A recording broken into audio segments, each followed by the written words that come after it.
Sir Zoji La पास पे आने वाले समय में ये बताया जा रहा है कि बीआरओ और सिविल एडमिनिस्ट्रेशन के साथ एक जॉइंट इंस्पेक्शन होगा और इसके बाद सिविलियन वेहिकुलर मूवमेंट के लिए अलाउ किया जाएगा। कब तक एक्सपेक्टेड है? देखिए, आज जैसे हमने पास को खोल दिया है, अभी क्या है कि जब पास खुल जाता है तो उसमें ट्रैफिक कंट्रोल जिम्मेवारी सिविल एडमिनिस्ट्रेशन की होती है। उसको हम नहीं करते हैं, हम केवल अपनी टीम्स रखते हैं। अगर बीच में दोबारा से कभी कुछ चीज़ बर्फ़ आ जाती है, कुछ आ जाती है, उसको क्लीन करके रखते हैं। तो ये दोनों अभी सिविल एडमिनिस्ट्रेशन आपस में बातचीत करेंगे, डिस्कशन करेंगे और एक फ़िक्स डेट करेंगे, वो वही बताएंगे, जिससे लोगों को वो ताकीद कर सकें कि भाई अब आपके लिए ट्रैफिक खुल गया है। जो वैली से, श्रीनगर से लोग आने हैं वो शुरू हो जाएंगे, जो यहाँ से जाने हैं द्रास से, कारगिल से, लद्दाख से जाने हैं वो शुरू हो जाएंगे। तो वो बहुत जल्दी हो जाएगा, मेरे ख्याल से सोमवार से या मंगलवार से ये काम शुरू हो जाएगा। सर जोजिला पास खुद एक स्ट्रेटेजिकली काफ़ी इंपॉर्टेंट पॉइंट है, पास है, तो वहाँ पे रिपेयरिंग के लिए खासकर जोजिला पास में जिस तरह से टाइलिंग बिछाया गया है, तो वहाँ पे रिपेयरिंग का प्रोसेस बड़े पैमाने पे करने की ज़रूरत पिछले सालों में देखा जाता था। तो उसको लेके कितना जो है सीरियस है बीआरओ उसके लिए बहुत ज़्यादा प्लानिंग कर रहा है। और आप जैसे हमने चांगला में करीब 11 किलोमीटर का आईएलसीबी जो इंटरलॉकिंग सीमेंट ब्लॉक्स हैं, वो हमने कंक्रीट ब्लॉक्स अभी शुरू किया है काम।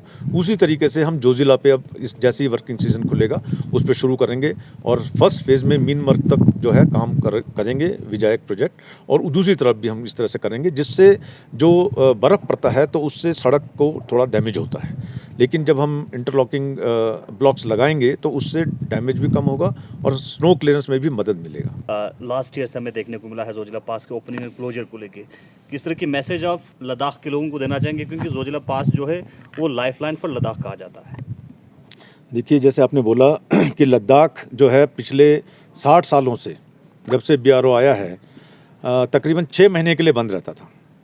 तो उनका कुछ भी मेडिकल इमरजेंसी होगा, रिक्वायरमेंट है, फ्रेश है और कोई भी चीज़ लानी है, वो 6 महीने तक उनको स्टॉक करना पड़ता है। कुछ क्रिटिकल चीज़ें हो जाएंगी तो वो कर नहीं पाते हैं, बाहर नहीं निकल पाते हैं। और सबसे मेन जो है उनकी कनेक्टिविटी वो श्रीनगर लेह रोड है, जोजिला के थ्रू जाती है। जोजिला पास जो है 10,650 मीटर पर स्थित है, जहाँ पर संसार का सबसे ज़्यादा बर्फ़ पड़ता है। तो पिछले साल हमने ये डिसीजन लिया कि जोजिला पास जो नवंबर में बंद हो जाता था उसको हम 31 दिसंबर तक खोल के रखेंगे। 31 दिसंबर तक हमने खोल के रखा उसको, और जो करीब अप्रैल या मई में खुलता था उसको हमने 21 अप्रैल को खोल दिया। तो जो 160 से 180 दिन का क्लोज़र रहता था जोजिला पास का, वो हमने 110 दिन कर दिया पिछले साल। इस साल हम उससे और आगे गए। हमने एक कैलकुलेटेड अपनी प्लानिंग की और हमने मशीनें बढ़ाई, यहाँ पर अपने लोगों को मोटिवेशन दिया, और इस बार हमने 31 दिसंबर से आगे जाकर 4 जनवरी तक इसको खोल के रखा, जिससे लोगों को बहुत खुशी हुई, खासकर कारगिल और लद्दाख के लोगों को बहुत ज़्यादा खुशी हुई। और इस बार हमने आज जैसे हम यहाँ पर खड़े हैं, आज सुबह हमने इस पास को खोल दिया है जो केवल 73 डेज तक बंद रहा। इससे बहुत ज़्यादा फ़ायदे हुए। एक तो हमारी जितनी भी फोर्सेस हैं जो लद्दाख में तैनात हैं, उनको जो भी रसद है, उनका साजो सामान है, एम्युनिशन है, वो उन तक जल्दी पहुंच सकता है।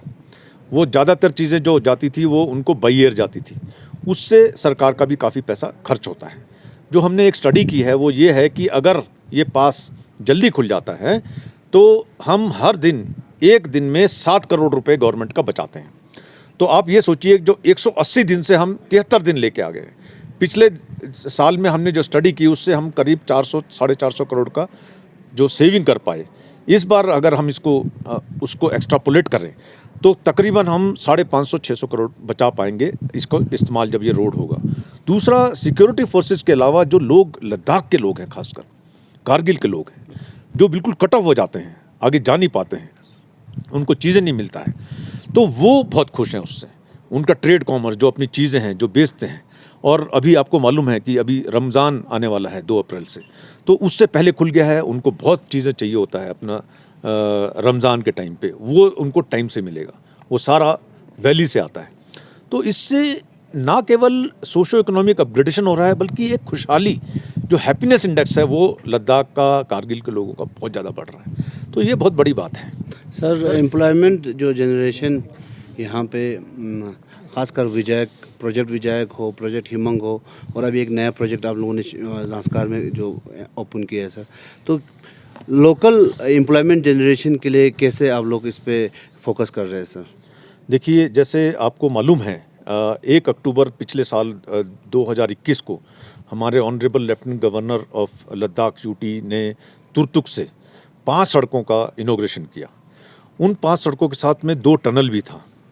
उनका पूरा पैकेज मिला के बीआरओ को नॉमिनेशन बेसिस पे दिया, जो 5,000 करोड़ का काम है। वो एडिशनल काम लद्दाख के इम्प्रूवमेंट के लिए, टूरिज़्म के लिए दिया गया है। इसमें आज की डेट में जो विजयक है तकरीबन 2,000 लोगों को एम्प्लॉयमेंट देता है, डायरेक्ट एम्प्लॉयमेंट जिसको बोलते हैं, लोकल लोगों को, और हिमांग करीब 3,000 साढ़े 3,000 लोगों को एम्प्लॉयमेंट देता है। ये डायरेक्ट एम्प्लॉयमेंट है जो बीआरओ के काम में लगते हैं। उसके साथ में बहुत सारे ऐसे होते हैं जो इनडायरेक्ट एम्प्लॉयमेंट हैं, जो छोटे कॉन्ट्रैक्टर्स हैं, सामान जो देते हैं, रॉ मटेरियल देते हैं, वो अलग से है। तो इससे इस जगह का बहुत ज़्यादा अपग्रेडेशन इम्प्रूवमेंट हो रहा है। मैं यहाँ पर तकरीबन 14 साल के बाद आया हूँ। जो मैंने द्रास को और कारगिल को देखा, उसमें बहुत ज़्यादा इम्प्रूवमेंट हुआ है। लोगों के लिविंग स्टैंडर्ड्स में इम्प्रूवमेंट हुआ है, लोगों की खुशहाली में इम्प्रूवमेंट हुआ है। तो ज़्यादा लोगों को एम्प्लॉयमेंट देता है बीआरओ, और आगे भी जब काम बढ़ता रहेगा तो और लोगों को हम एम्प्लॉय करते रहेंगे।